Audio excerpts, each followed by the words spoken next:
谢大家，谢谢大家。大家好，我是山河，你们好吗？二楼的朋友们好，二楼的朋友们好。哎，感谢大家，感谢大家。哎呀，今年是第2次参加节目了，对吧？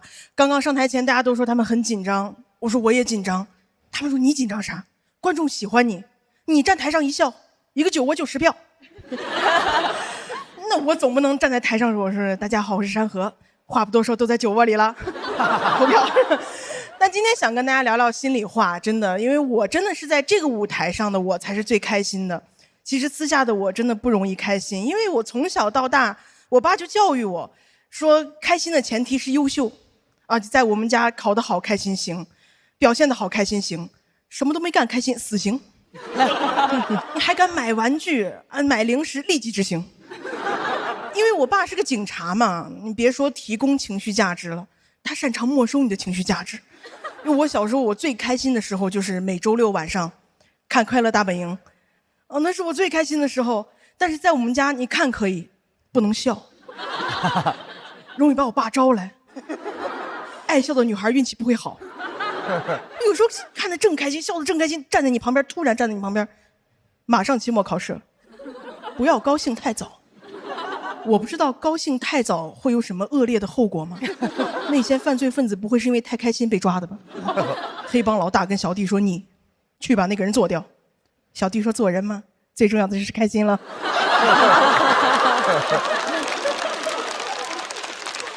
当场击毙。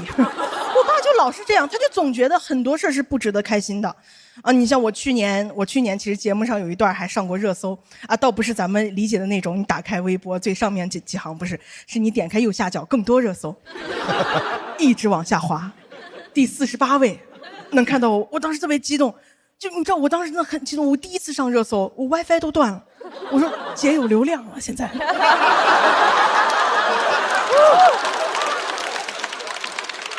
我赶紧截图发到我们家群里面，切换回来一刷新，热搜没了。导演过来安慰我说：“没关系，没关系，说明咱们这条有热度，我们多找点人推广一下，做数据，给这条视频加热。”我说：“哎呦，你说导演就是会说话哈，买流量说买流量嘛，加热。”我说：“不用加热，爆炒 ，all in， 买到热搜榜第1，打开微博第1山河脱口秀。”第2特朗普遇刺。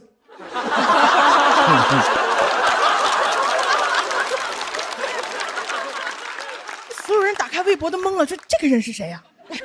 是他煽动的刺客吗？我爸听见了，开始说我数落我，说你假的数据做的东西值得开心吗？你值得骄傲吗？你什么时候能凭你自己的真本事上一回真热搜呀？我说人家真本事上的热搜都是得花钱撤的呀。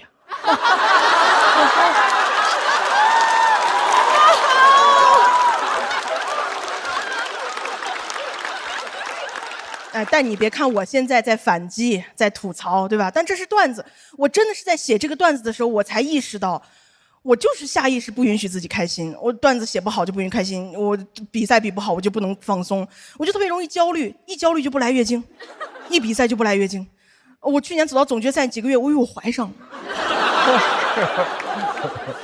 每天还要在家写稿子，也不知道梗跟月经哪个先来，还好最后都来了，就是量都不大。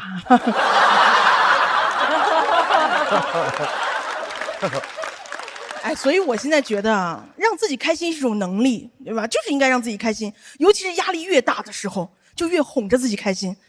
我真的别说什么把钱花在刀刃上，就花在刀把上。我妈整天问我说：“你买这些手机壳、盲盒什么玩意这些东西有用吗？不浪费钱吗？”我说：“你别管，能来月经。这不是浪费，这是我的挂号费。谁说没有意义了，对吧？秦始皇还有好几坑的手办呢。”对吧？一统天下压力多大呀？到现在还有隐藏款呢，是吧？所以其实真的想跟大家分享一下，我最近觉得最容易快乐的方式，最低成本的快乐就俩字儿，出片儿。你们懂吗？我真的太享受姐妹们给你拍照的时候提供的情绪价值。几个手机对着你说：“哎，就这个角度，对对对，好看好看，哇，好看好看好看，迪丽热巴。”好，现在把脸转过去，算了，转回来吧。我更享受大家拍完照之后那片宁静，低头一言不发，开始修图，熟练切换各个 APP， 精准调整每一个参数。我说哇，这是闺蜜吗？这是女娲？你有时候还不好意思看着修好的图说，哎呦，要真长这样就好了。他们异口同声，你就长。闺蜜来了。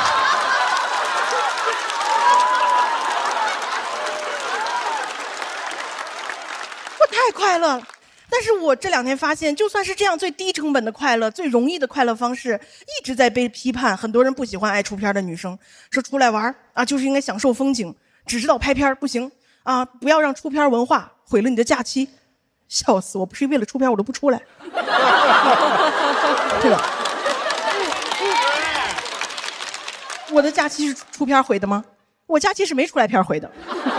有的人很奇怪，我们至少出片了，你没出片，你出书了吗？你出头了吗？你连梗都出不了。你给他爸了吧？对，自个儿骂自个儿，净出丑了啊！我那会儿就明白，不是什么快乐方式的问题，也不是什么延迟满足、及时满足。有些人看见你快乐，他就不满足。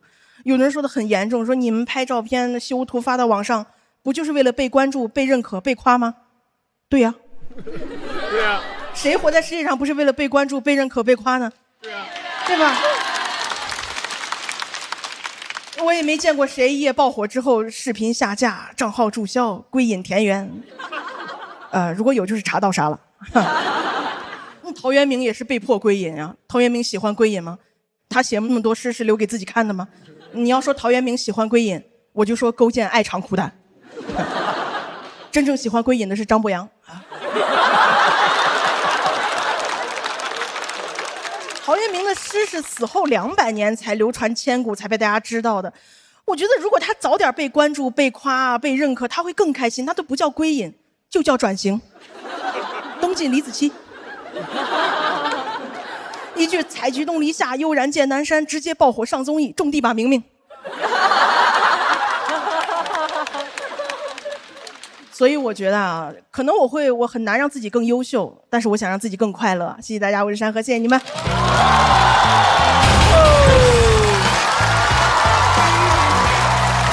哇塞，哇，太棒了！跑290要直接定了，我感觉。谢谢大家，谢谢大家，抓紧最后的投票时间。谢谢大家。啊，确认完了就行了，不用举起来给他看啊。看到了，我看到了。来，山河锁票倒计时开始。谢谢大家，谢谢你们，谢谢你们。我们今天的观众真的是特别好，第一排的姐妹们投完之后都要给演员看，说真的投了。山河为什么选这段？这是我一直就是去年录完节目之后最大的一个情绪，就是向内去看自己、认识自己。我就发现我好像真的是一个很难快乐的人，因为可能认识我的朋友，私下里跟我交往很长时间的朋友都说，你看起来2个酒窝，你笑得好开心呀，说你还是喜剧演员。但是跟我时间长的朋友都知道，我是一个很难开心的人，我不容易快乐，尤其是我也很难跟自己待在一起。我只要跟自己待在一起，就容易 emo。其实我跟大家分享一个事儿，就是我一直很想去迪士尼，但是我去年在上海录节目这几个月我都没去，因为我一直觉得我只有比好了，我只有拿到好成绩。但我去年成绩挺好的，但是去年成绩好完了之后，就有人告诉我你要准备线下的段子，你要准备你要跟大家对比什么的，我就觉得还是不能放松。所以我现在就觉得就是得让自己快乐，就是很重要。是的，是不是罗老师有感觉？大张伟有感觉？太有感觉了，他真的更快乐了。对，就是我觉得他就是极其的赞同，就是要让自个儿高兴，就哄自个儿开心这件事儿。我前一阵就干了一件特别哄自个儿高兴的事儿，极其的无聊，我就莫名其妙买了一个包公的玩偶，就为了那一句，打开快递一开封，开封有个包青天，就为了这么点事儿，莫名其妙买一个包公的玩偶，就是为了逗自个儿高兴。我一直花钱会觉得难受，就是花钱会浪费钱。然后我前2天也是看到网上有那个什么会唱歌的洗手液之类的，我说是不是？我跟你说，要拥有一下。我觉得人活着特别要注重4个字，叫做心血来潮。对，来听一下对于你的开封有个包青天的这个快乐，李宇春老师的评价。李宇春，他听完很快乐呀，春春还可以吗？好怪呀！因为我确实要买，因为再不疯狂我就老了。但是我认同，我非常认同是不是大佬说的，要哄自己开心，对得找到让自己开心的方式，要让自己高兴的事儿。我让自己高兴的事儿一共有没几件，其中有一个很重要的就是吃东西，吃东西哦。然后另外一个就是山河今天讲到的就是那个手办，对，就是这个开盲盒，就这两个是最大快乐啊！吃东西占了80%，对啊，对，差不多。这个舞台上那种特别简单纯粹的快乐，好像后边随着大家越来越有深度，越来越有思想，越来越有表达以后，好像变得有点稀缺了。但是你这个就是让我想起来那个智胜那种，就是那种纯粹简单的快乐。是的，是的。但其实仔细想也不缺深度，因为它有一些人生的思考在里。这是最好的深度了，最终就是要快乐嘛啊！对对对，所以特别好，我觉得这就是最好的山河。因为上一季他有一场好像说讲胖又怎么样，然后你就讲了一大堆胖的那种快乐。情绪性进食有一篇。对对对，那个跟这个是一个感觉、一个高度的，特别特别快乐。很高兴看到这个最好的状态又回来了。谢谢老师，谢谢老师。我特别能够共情山河，就是我也是一个内心好像时刻有一些小焦虑，紧绷着那。对，我总觉得我要把所有的工作做完之后，我可以彻底的放松。那问题是你工作不断的会出现。就是你在一种平静当中，内心反而莫名其妙的不平静。对，就这是种特别很讨厌的，但是我就是这个样子，所以我后来就接受。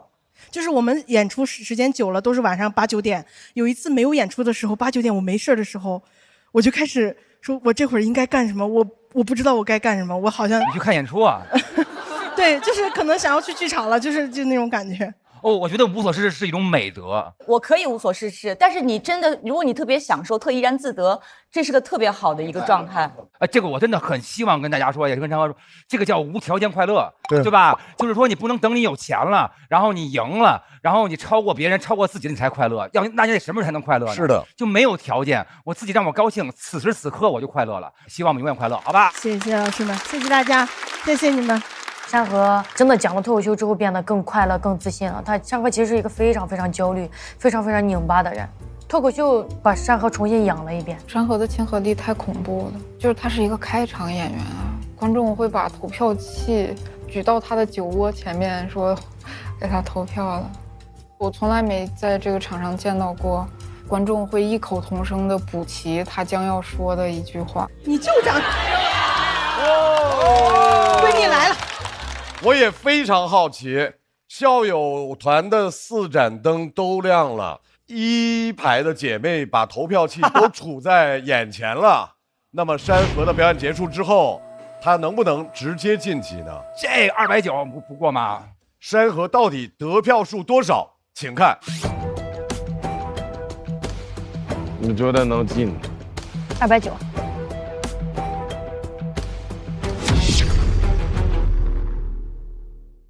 山河仍然要接受毛阵营的抢麦。我觉得应该没人站，可能要抽球球了。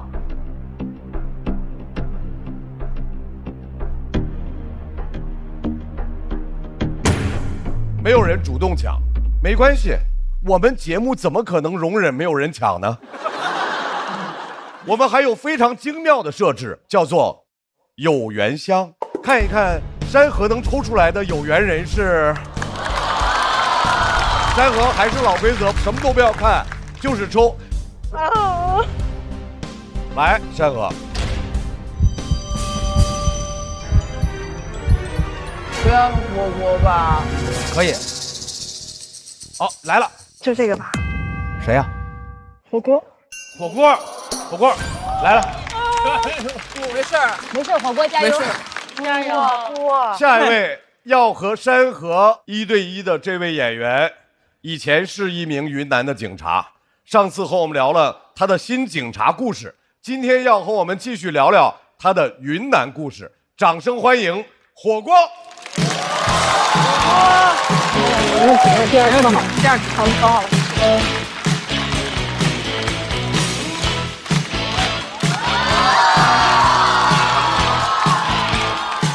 Hello， 大家好，我是火锅。Hello， 朋友，你们好吗？谢谢。可以看得出来，大家都很喜欢警察。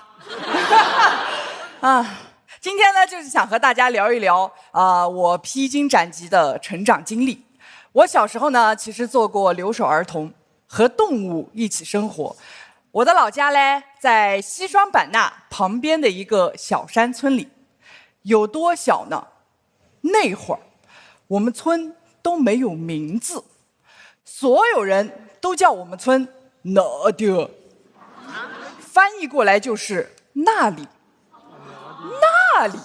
哎，要是在我们村口立个牌子，只能是想你的风吹到了那里。当时我爹我妈要打工，就把我从城里送回了那里。去之前，我妈跟我说，农村里有些人会欺负女孩，所以她给我剃了一个寸头。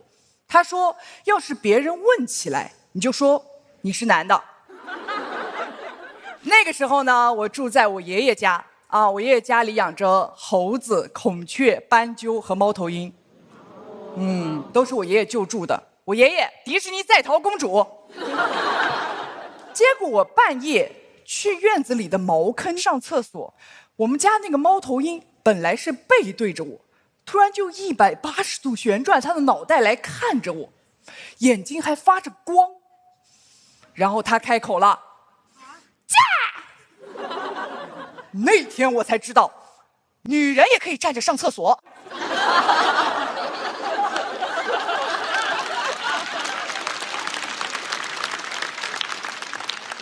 还可以跑着上厕所。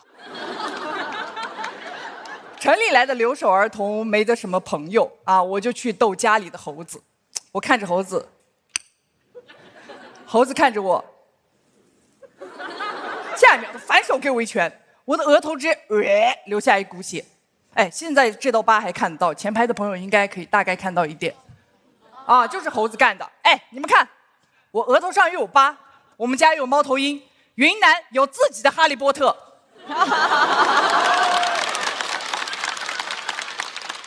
我从小就知道神奇动物在哪里，在那里。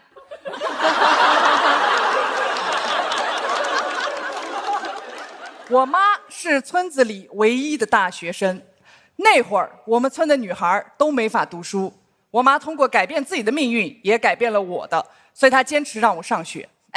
但是镇子小学里的那些人看不惯我，他们把我围住，问我男的女的，我说男的，结果他们笑我像个女的，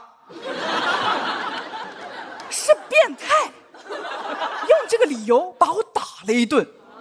我就想了个办法，找猴子学猴拳，我就开始单挑猴子。猴子可太会干架了，他可以双手抱住我的头，然后双腿开始蹬我，感觉我就是辆共享单车。他来扫着我，骑着就走了。我就发现啊，近身战没用，我就找了根杆子，我去戳他嘛。猴子就使出了他的终极杀招，朝着我扔他的粑粑。Oh shit！ 你们可能没有被猴子扔过粑粑，很准。等我回到城里上初中啊，我依旧留着寸头，我觉得这样很方便。哎，结果过了一段时间，全校都在传，说初2、3班有个不男不女的变态叫东方不败。有几个人看我油盐不进，他们就把我围住要打我。带头的那个人说，你就是那个东方不败啊。也没有谈，就硬吐。我们今天打的就是你这个像男人的变态。哎，伤害我的不仅有他们的拳头，还有他们的理由。你们听听看，哎，怎么我一会儿像女人，一会儿像男人，唯一不变的居然是变态。人类就是虚伪，总是要为自己的暴力找借口，还不如猴子。每个爬峨眉山的人，管你是男女是女，都被猴子打过。猴塞雷啊！哎呀，但是他们确实是打错人了啊！我是被猴子培训过的嘛。那个人看着我，我看着他，下一秒反手给他一拳，然后老师就把我抓走了。老师说：“哎，虽然他们不对，但你女孩子怎么能打架？”我说：“女孩子怎么不能打架？哎，我还没用我的终极杀招呢。”高中毕业，我去考警校，哎，体测的时候，考官一吹哨，我嗖的一下就出去了，考官都惊了，哇，这个女人拥有狗的速度，猴子的灵巧，猫头鹰的胆识，高分录取。毕业以后，我被分到了边境上，哎，我又回到了大山里。所长看我格斗很好，还问我跟谁学的。我说我师傅在山上。我们所长说：“哦哟，世外高人啊！”然后他让我去适应一下大山，我牵着缉毒犬进山巡逻，看到树枝根本忍不住。回来的时候，我跟狗都背着柴火，我们所长都惊了，哇，这适应的也太好了啊！缉毒犬都干成柴犬了。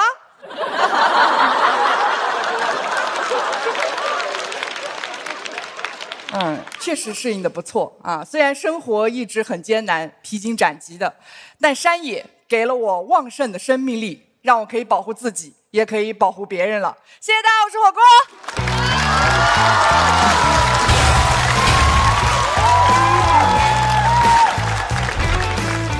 来，火锅锁票通道开启。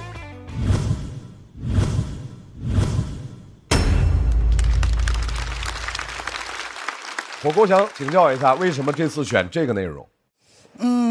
其实这个是我最喜欢的一套段子，虽然是才写没多久，但是因为我的农村生活就是跟动物一起成长，给我提供了很多快乐和能量，所以我选择了用它。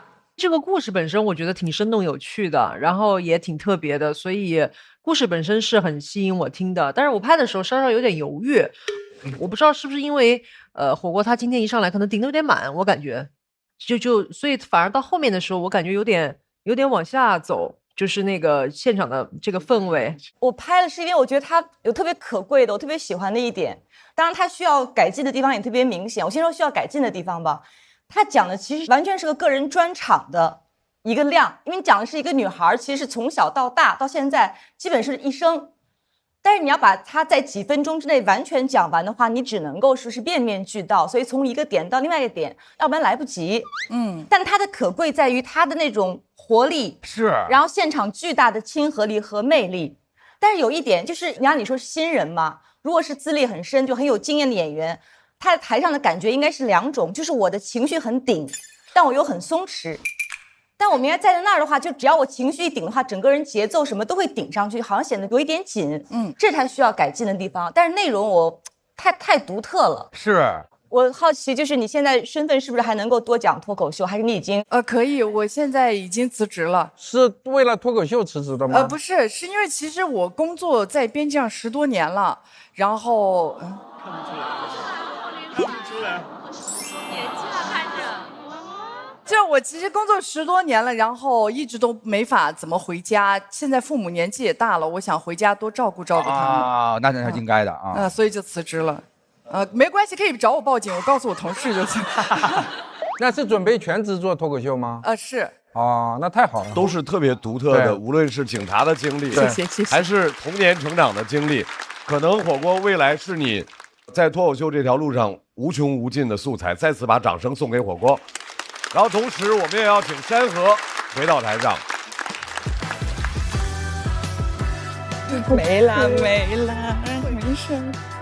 我们来看一下山河和火锅的票数是。